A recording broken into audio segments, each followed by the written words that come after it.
सुर्ख लाल जोड़े में लिपटी हुई दीपिका को देखकर उसके पिता अरविंद जी भावुक हो जा रहे थे।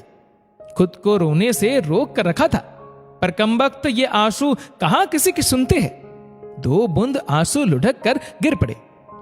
बरसों से इसी पल के इंतजार में थे अरविंद जी। अपनी बेटी को दुल्हन बनता हुआ देखने का सपना संजोए हुए थे। 16 श्रृंगार और जयवरातों से जहां अब तक दीपिका का चेहरा कुंदन सा चमक रहा था, विदाई के समय पिता से लिपटकर आंसुओं का आवेश फूट पड़ा। वह भूल ही गई थी कि वह एक नई दुल्हन है। उसकी आंखें छलक गई। दीपिका का छोटा भाई वंश भी दीदी दीदी करके उससे लिपट गया। मायके के नाम पर उसके सिर पर केवल पिता का ही साया था। उसकी मां का 10 साल पहले स्वर्गवास हो चुका था। तब से दीपिका ने ही मां की तरह वंश की देखभाल की थी। दीपिका जल्दी मायके से विदा होकर ससुराल की दहलीज पे कदम रखती है।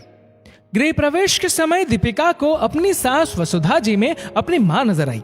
गोल भरावदार चेहरा, गोरा रंग, माथे पर लाल बड़ी बिंदी, हाथों में कांच की ढेर सारी चूड़ियां, बड़ा सा मंगलसूत्र, सलीके से पहनी बनारसी साड़ी, बालों की लंबी सी चोटी, उस पर मोगरे के फूलों का गजरा, चेहरे पर मुस्कान, हाथ में आरती की थाली लिए वसुधा जी खड़ी थी। अपनी सास वसुधा जी को देखकर दीपिका को लगा ममता की देवी आशीर्वाद देने खड़ी हो। उसे लगा अब उसे मां के प्यार के लिए नहीं तरसना पड़ेगा। वह अपनी सास की बेटी बनकर रहेगी।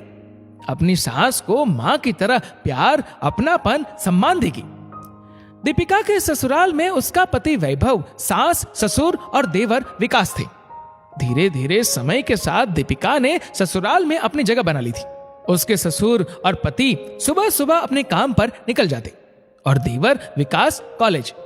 पीछे से दोनों सास बहू घर पर रह जाती।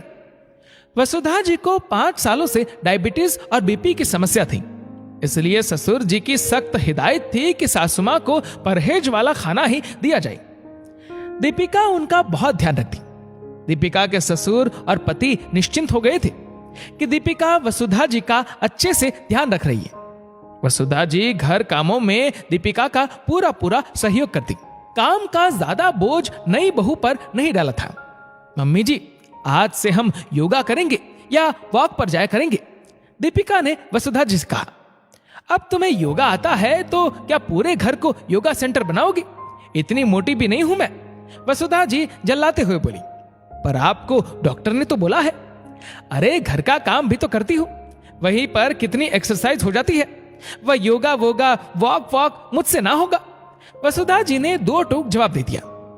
आपका वजन कम होगा तो आपको कितनी सारी तकलीफों से छुटकारा मिल जाएगा, दीपिका वसुधा जी को लगातार समझा रही थी। एक दिन दीपिका दोपहर में खाना खाने के बाद सोई हुई थी। एकदम से उसकी नींद खुलती है। उसे याद आता है कि उसने दही तो जमाया नहीं। वहां किचन में जाती है तो वहां का दृश्य देखकर दीपिका दंग रह गई। उसकी सास एक साथ 3-4 रसगुल्ले एक कटोरे में लेकर चोरी छिपे किचन में खा रही थी। दीपिका को देखते ही वसुधा जी हड़बड़ाई। दीपिका ने नाराज होते हुए कहा, ये क्या मम्मी जी, आप एक साथ इतने रसगुल्ले खा रही है? डॉक्टर ने आपको मीठा खाने से मना किया है ना। आपको पता है ना, यह आपकी सेहत के लिए नुकसानदायक है। वह क्या है ना, मुझे मीठा बहुत पसंद है। मीठा खाने से अपने आप को रोक नहीं पाती, इसलिए चोरी छिपे खा लेती हूं। और किस तरह से तुम गुस्से से मुझसे बात कर रही हो? अब ये तुम तय करोगे कि मुझे क्या खाना चाहिए और क्या नहीं। मुझे जो पसंद होगा मैं वही खाऊंगी, तुम्हें चिंता करने की कोई जरूरत नहीं है, वसुधा जी ने कहा। मम्मी जी, मैं अपनी मां को खो चुकी हूं। आप में मुझे अपनी मां की छवि दिखाई दी। कैंसर नामक बीमारी के चलते मेरी मां मुझे छोड़कर चली गई। मैं नहीं चाहती कि लापरवाही के कारण आपको कोई स्वास्थ्य संबंधी कोई तकलीफ हो। आप हमेशा स्वस्थ रहे, आपका साया हमारे सर पर बना रहे, इसीलिए मैं आपके खाने पीने में थोड़ा सख्ती रखती हूं। बोलते बोलते दीपिका का गला बैठ गया। जीवन के हर मोड़ पर मुझे आपके साथ मार्गदर्शन की जरूरत है मम्मी जी। दीपिका की बात सुनकर वसुधा जी की आंखों से आंसू छलक उठे। उन्होंने प्यार से अपनी बहू का हाथ अपने हाथों में लेते हुए कहा, मुझे माफ कर दो बहू, मैंने तुम्हारी भावनाओं को नहीं समझा। मुझे बचपन से ही मीठे तेल मसाले वाला खाना खाने का शौक है।